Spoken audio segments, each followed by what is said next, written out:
President Trump talking tough, calling terrorists in Afghanistan, quote, thugs, criminals, predators, and losers.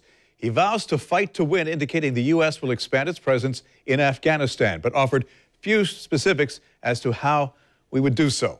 UNF Political Science professor Dr. David Schwamberg, and a Middle East expert, joins us now on the morning show. Doc, good to have you back here. Thank you for having me. More of the same? Is the U.S. out of new ideas? It does sound a lot like a rehash of what we've been doing before. I will say that two things that President Trump said could be significant. One, that we're not going to spend our time trying to fashion the Afghan government in our image, which is probably much more pragmatic. And there was tough talk about Pakistan, which is something that has to be done, but other presidents have done that as well. Mainly, we don't know what the victory that he kept saying we were going to have, we're going to win, would look like. What would it mean? What does a good situation look like that we can actually achieve?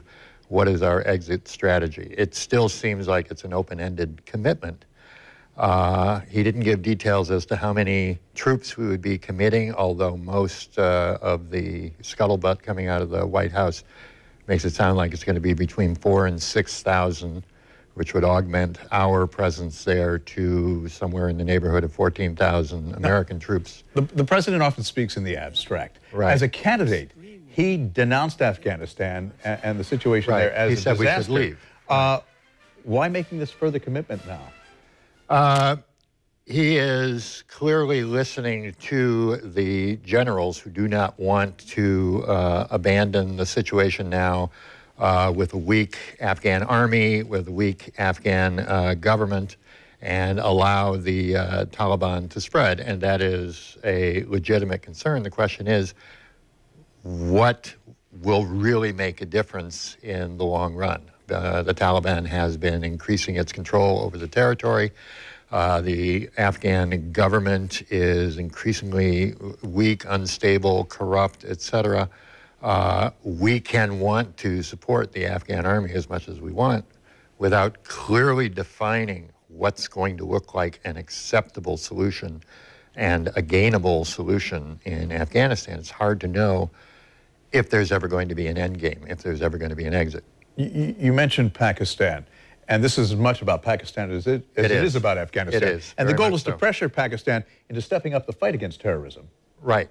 The problem with Pakistan is that Pakistan itself and the Pakistan Army and the Pakistan ISI, which is like their CIA, are divided. There are generals, there are officials who have our goals, who share our goals. There are also generals, there are also officials who are supporting the Taliban and supporting other groups.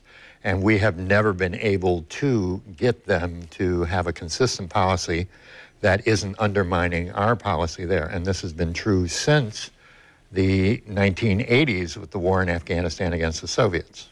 This is certainly a situation where time will tell. Dr. Schwamberg, always a pleasure to have you here and Thank you for hear having your me. perspective.